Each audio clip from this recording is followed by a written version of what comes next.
All right, we're gonna go around the exterior portion. It does have some good goodies on there. ARB bumpers front and rear, has a winch, nice OME lift.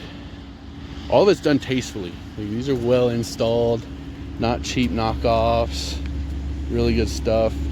As far as condition of the vehicle, there is a couple like light scratches here and there, all kind of around, but really nothing's dinged up or dented, nothing's beat on. The bumpers don't even really have scratches or anything.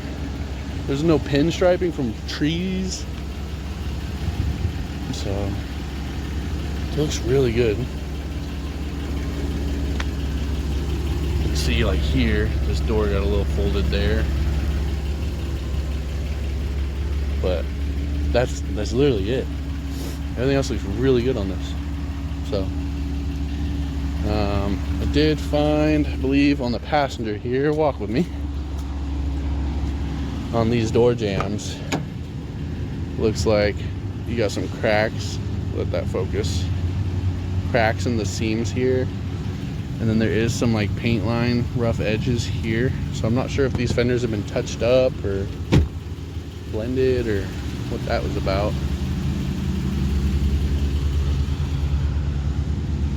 A little bit of like that adhesion. Looks like it took a little bit of paint. Normally this is gold. Kind of see some of the remnants there. So, but beyond that, looks really, really good. The TRD wheels look great on this. Tires are great shape. 2022 was the date code on those. We'll keep moving here. All right, I'm going to start here with it off, just to go through a few things that were highlighted.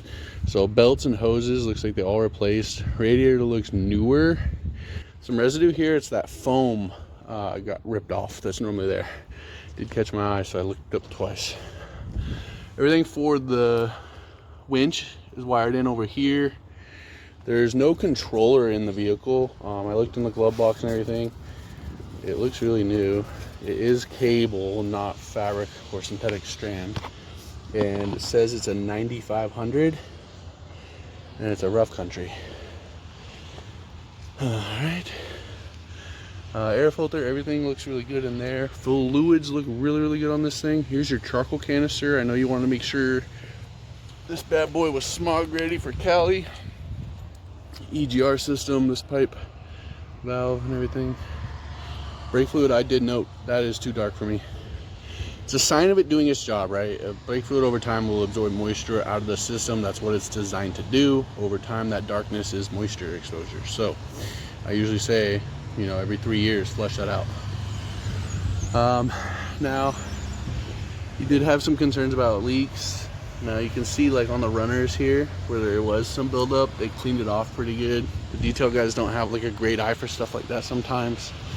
So you can see more here on the block. Sometimes the camera's hard to show. And it's raining, so I might have water on the lens, but you see on that, this conduit down here, right there, some residue. So just signs of it. It feels like there's a slight miss while it's idling, but it like idles up whenever it needs more power or heat or something. It's got like a relay that you hear in the dash that'll kick up the idle, and then the heat and everything comes on more too. So I'm gonna pause here. I'm gonna get it ready for to do a startup, because I know you want to listen to that. I did not get to do a cold start. They brought it up to me, so we're just gonna pause here. All right, starting.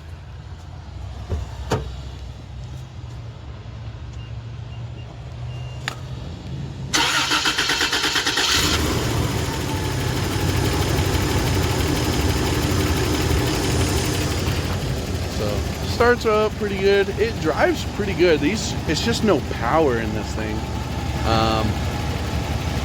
You get a little bit of like chatter on there. It's not loud or anything. Nothing that would really concern me. On these older ones, you can hear the valve train pretty well. There's nothing here that's like ticking, knocking, or tapping that I would be concerned about.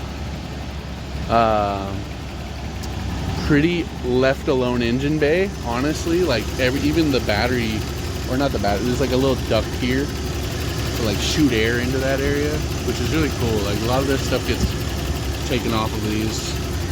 There's the top of your shocks. I did get the best pictures I could. They got the old man emu kit, like you were saying, and the stabilizer and everything in there.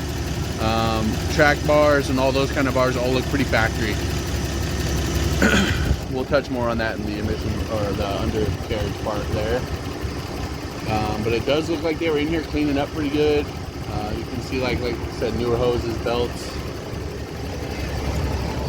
It's all cleaned up around here, so looks good. We're gonna do our undercarriage. Normally I use this mirror, but this thing's tall enough that I'm gonna climb in on this bad boy. So here's your front, the old man Emu, the spring. You were looking at these. The light might adjust here, so there is some grease present on there, and it is a wet day, but it is pretty like residually wet on that bottom part there. Drivetrain's pretty dry. Does have the bracket to kind of relocate that sway bar, make it a little more flex friendly. There's the bottom of your canister. Frame on this looks really, really good. We all know how the generation went for Toyotas in this year, but it looks great inside and out, so nothing to worry there. And then there's your rear suspension. Looks good. And then back here, you had a concern about your floor pan. So go forward out of the bumper area. Looks really good. I don't see any signs of repairs or anything. And then like up in here. It's hard to show it on the camera, but the pan up there looks really good. No signs of any rust or repairs. And then this is your driver's side. It looks great. I mean, way better than my Chevy frame, and it's only 10 years old now. Here's your cat under the driver, which was funny. I'm surprised it's still there. It's funny how they did these things. And then on the front, there's your other guy. There's some grease present on that ring. It's not as bad as I've seen on some of these Toyotas these guys rock, but it's there. I know you were concerned about it. Steering rack looks relatively new, not too bad. The sterilizer on the steering all really good. I do recommend like an alignment just because this pulls pretty hard left under hard brakes, but the condition's good. And then this is body mounts. I know you're worried about those. And your bumper is mounted straight to the frame and everything there. Let's see if I can get this body mount here for you. Nope, not with the cat. But they all look really good. It's probably one of the best undersides I've seen in a while on a Toyota. Alright, we're going to do our interior portion. Pretty plain Jane steering wheel, cruise control on this column here. I can turn it on, but I could not get it to work. Brakes on because it's on, and I have the door open, so that's all good. Our mileage is 143,586 at the time of test drive. Radio and everything works. It's all original. The heat was something I was saying. It kind of goes up and down with the idle. You'll hear like a relay or something click. The idle will go up, and then the fan power will go up as well. Up in here, I did note this dash is pretty cracked. There is a cover. Most of the heat's getting trapped up in this cover, so sometimes this defrost doesn't work very well stationary. Manual windows here. This does have the center diff lock, and then high-low you're always in for, so basically you drive around on high and then low when you need it.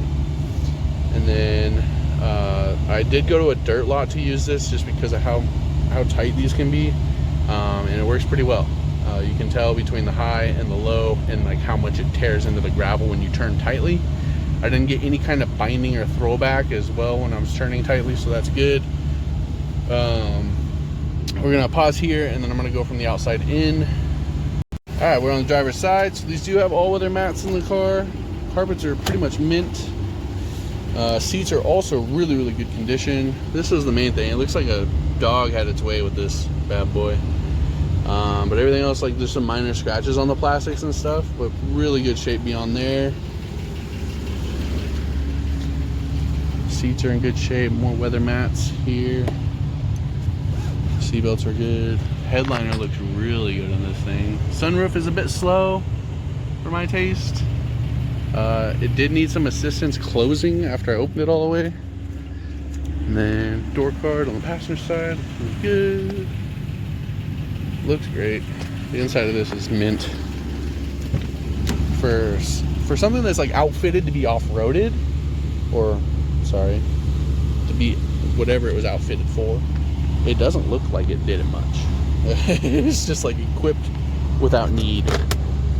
There's no winch controller in here, just some like brackets for trim.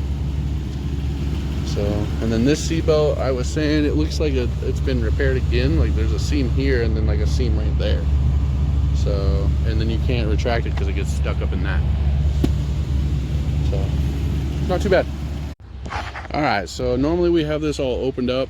I did have it open, but for some reason I closed it and I used the key in here. And this little nub in here, it's hard to see. This little nub right in here is your lock up and down. It goes up and down, but not all the way. So I can't get back in. I've been in here a few times, but I locked it. And now I can't get it to unlock. This little black nub at the top by the handle here, right there.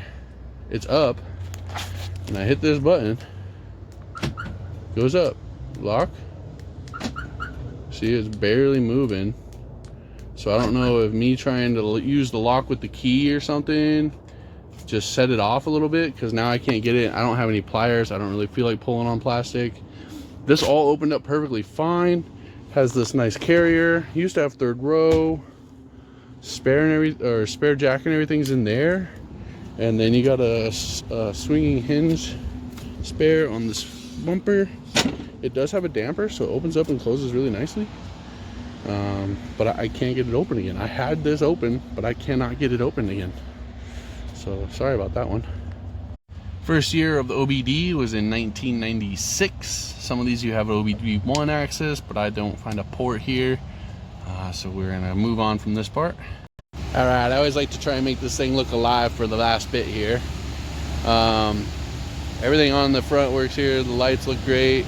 Love those KCs. I was not able to find that winch remote for you, so I could not test that operation. I'm just gonna go through a few things. Four-wheel drive system works. The center diff works. There is a little bit of grease exposed on the ends of the axle shaft there. They're not like U-joints, but they're those spherical guys. There is grease. There's like a O-ring that goes around that's supposed to trap the grease and contain it. You can see some of that coming out. It does have a pull to the left. This thing does not have power at all. It is quite slow. Any kind of hill, even at highway speed, even if it downshifts, it loses speed. Drives good, except for it pulls left under hard braking.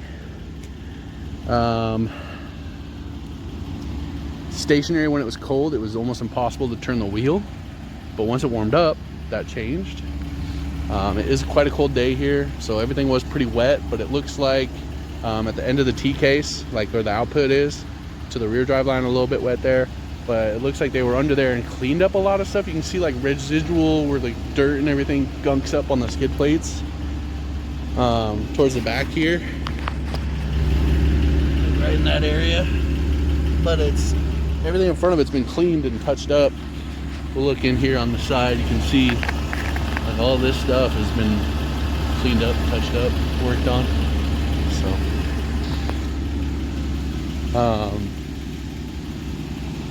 overall, the interior on this is immaculate. The exterior is in really good shape for an off-road vehicle. These are normally pinstripe with tree branches, dings and dents. The lights are all cracked up.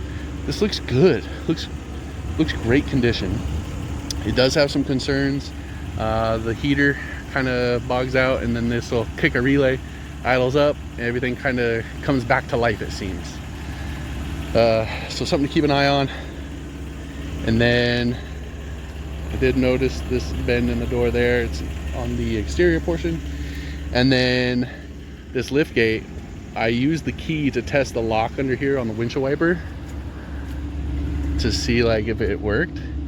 And now this won't come up all the way or go down all the way, but the keyhole is straight. It goes in just fine, turns just fine. So I'm not sure if it's just the poles in there are misaligned or something, but I had it open the entire time, and then I used that during my test, and I couldn't get it open for your video portion. Such irony. Glass is all in really good shape. does have sunroof. I did make note that did need help closing, but overall everything's looking good. We'll stop right here.